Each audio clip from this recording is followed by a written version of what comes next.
Primeiramente, presidente, eu gostaria de fazer um pedido formal de desculpas à senhora e a esta casa por, na semana passada, durante o meu pronunciamento, ter extrapolado o meu tempo e ter continuado sem o microfone. Eu entendo que esta casa tem regras e que nós devemos segui-las. Então, eu venho aqui a público lhe pedir desculpas e lhe dizer que isso não acontecerá. Eu vou começar falando primeiramente a respeito das psicólogas que eu fiz o pedido, juntamente com a vereadora Rosimari Cruz, o Teacher Wagner e o Elton Silva. Desde o ano passado, nós pedimos essas psicólogas para estar auxiliando nas escolas e também nos CIs, e o prefeito sempre argumentou que não tínhamos profissionais suficientes. Algumas vezes ele chegou até a dizer para nós, convide pessoas, se vocês conseguirem trazer, eu contrato. Eu confesso a vocês que eu não tinha muito conhecimento aí fora com esses profissionais. A única profissional que eu poderia ter convidado é a minha sobrinha, que é formada e mora em Campo Grande, mas isso não seria possível porque nós temos aqui a lei do nepotismo. E eu tenho certeza que parente de vereador, se tentar ser contratado, logo em seguida isso não poderá. Em algumas esferas mais altas, circula aí na cidade que tem nepotismo, mas, nesse caso, eu não poderia convidá-la. E agora, eu estava acabando de olhar o resultado ali do concurso, e me parece, e ali está, que no total foram 32 pessoas que passaram, mas 21 pontuaram. Então, hoje nós temos no nosso quadro aí, 21 psicólogas aprovadas em concurso. E por que dessa indicação de psicólogas dentro das escolas? Eu sempre trabalhei em escola menores, que é o caso do Érico Veríssimo. E lá nós já tínhamos uma demanda muito grande. E tínhamos a profissional, que hoje é secretária de saúde, a psicóloga Rose, 2 dias na semana, nas terças e nas quintas. E isso já nos ajudava bastante. Mas não era o suficiente. E olha que a nossa escola ainda era considerada uma das menores. O Rogério, que aqui está, do Conselho Tutelar, que sempre nos acompanhou, sabe da importância, as meninas também, de uma psicóloga nas escolas. E o que acontece? Hoje eu estou trabalhando no Cecília Meirelles.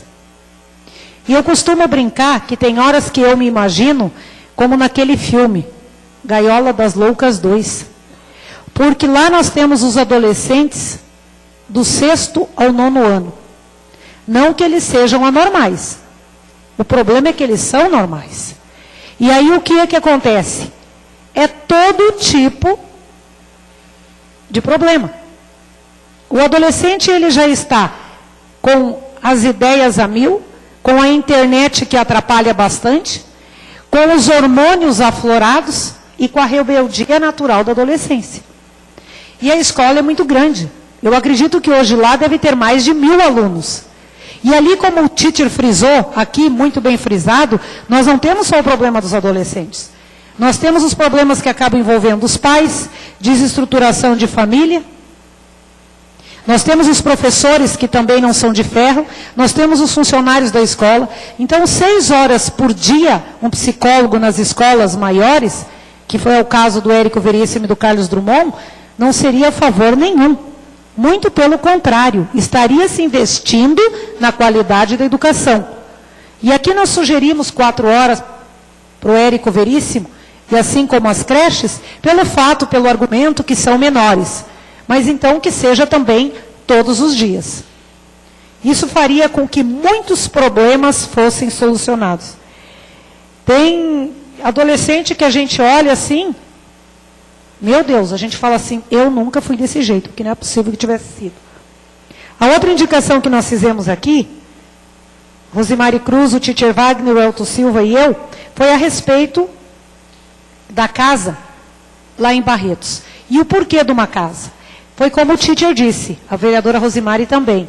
Nós vimos lá a pensão. É uma pensão boa, no sentido assim, que é limpinha, organizada, mas o que acontece?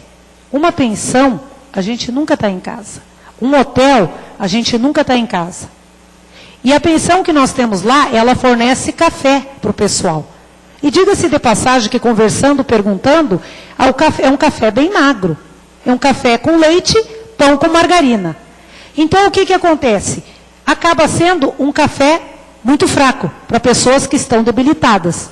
E a comida que essas pessoas vão comer depois, elas mesmas têm que fazer. Então, muitas vezes, e eu posso falar isso com carteirinha, com PhD, porque infelizmente eu perdi a minha irmã de câncer, e ela também se tratou lá em Barretos, a pessoa chega muito debilitada.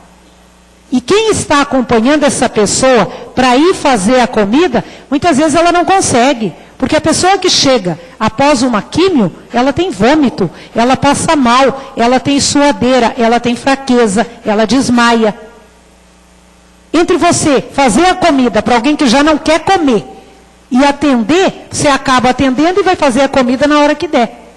Está aqui vocês três que não me deixam mentir, aquele dia mesmo, tinha sido uma moça que estava acompanhando o avô, como o avô dela tinha ido só para exames, ela que acabou fazendo comida para todo mundo que estava chegando com seus doentes. Ah, mas como contrataríamos uma casa e a despesa que dá um funcionário? Gente, vamos contratar pacote fechado. Estou lendo ali no Diário Oficial que agora há pouco foi renovado com Campo Grande. 93 mil por ano, R$ 7.750 por mês. Então, quer dizer, você pode contratar muito bem uma casa e já vem com o pacote fechado. A dona da casa dá manutenção, ela tem uma funcionária que limpa, que prepara a comida e tudo mais.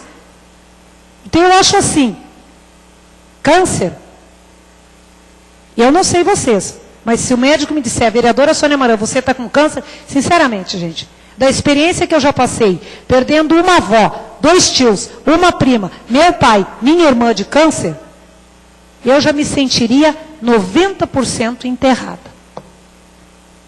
E a prova disso é que há 2 semanas atrás, aquele senhor que eu citei aqui na tribuna, que estava com o câncer de pulmão, estão chegando com ele daqui a pouco de Barretos. Ele infelizmente faleceu, que é o seu Amor, que era o proprietário das baterias. Então, gente, dar dignidade, dar conforto a quem está num tratamento desses, é o mínimo do mínimo do mínimo que um município que tem 94 milhões de reais como orçamento de um ano, pode fazer. É o mínimo. Então, como disse o presidente, perdão, nosso ex-presidente, e assim como disse a presidente atual, temos a pousada lá, estão sendo hospedados, mas podemos melhorar. Tá bom? Tá bom, mas vamos tentar dar dignidade para essas pessoas, conforto. E eu espero que o prefeito seja sensível, porque eu acho que ele, como um médico, que deve ter lidado com a morte e com doença todos os dias, o mínimo que a população espera é que ele se condoa, que ele tenha, que ele sinta, ou que ele saiba, e ele deve saber o que é a saúde.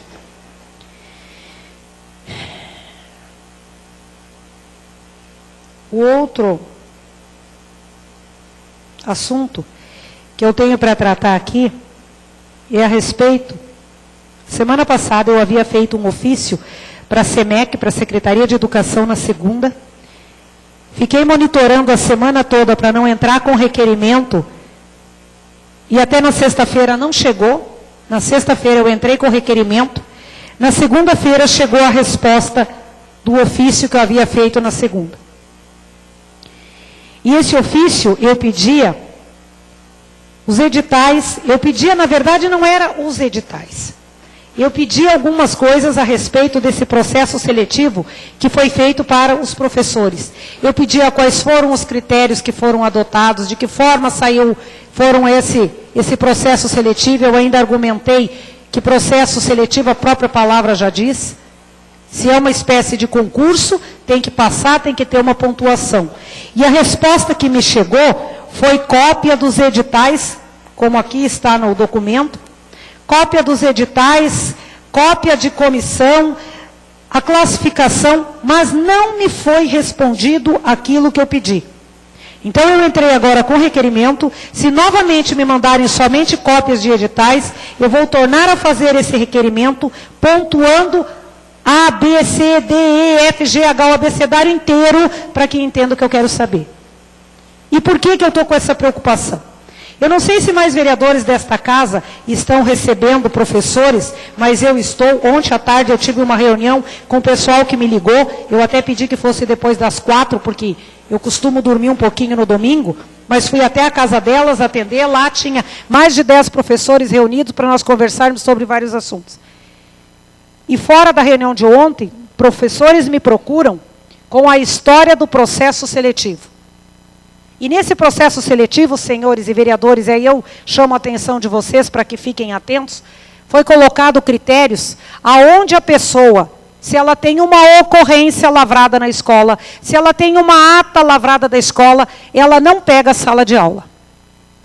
E mais absurdo ainda, se eu chamá-la para me substituir, pagando do meu bolso particular, nós não aceitamos fulana aqui na escola porque ela teve uma ocorrência.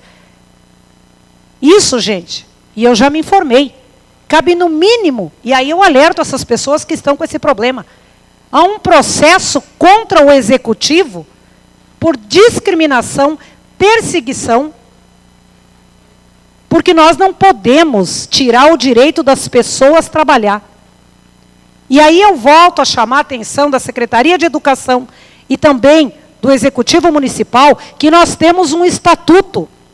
E no Estatuto Municipal do Magistério, que é a Lei 015, lá não tem esse tipo de critério. Então não tem resolução, não tem edital que se sobreponha à nossa lei trabalhista. E qual que é a lei trabalhista dos professores do Magistério do Chapadão do Sul? A 015.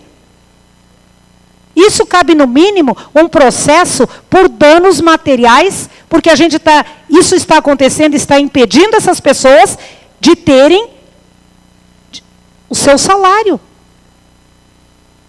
E outro detalhe, está havendo um tal de advertência no magistério para professor, não foi no curso advertência. Gente, eu já fui diretora também, e não se dá uma advertência de cara, se lavra uma ocorrência. Nessa ocorrência, a pessoa tem 5 dias para se defender. Se eu não aceitar a defesa dela, aí eu vou adverti-la. Só que aqui no município criou-se o AI-5. Novamente, Félix, eu acho que vamos batizá-lo de AI-6. Porque o AI-5 já foi. Era da época da ditadura. Agora nós estamos com uma ditadura que eu acho que poderia ser o AI-6. Porque criou-se uma ditadura da advertência. Qualquer coisinha não fez. Por exemplo, eu não tive tempo de colocar a falta dos meus alunos todos em dia, no sistema que criaram. Por que eu não tive tempo? Porque faz 1 semana e pouquinho que conseguiram fazer ele funcionar. Eu estou dando aula desde o dia 10 de fevereiro. E aí já correu a história. Quem não tiver com tudo pronto, advertência. Então, gente, vamos tomar cuidado, porque a ditadura militar terminou, e já faz um bom tempo. E eu acho que não era essa a mudança que os eleitores de Chapadão do Sul queriam. A volta ao militarismo. Boa noite e muito obrigada.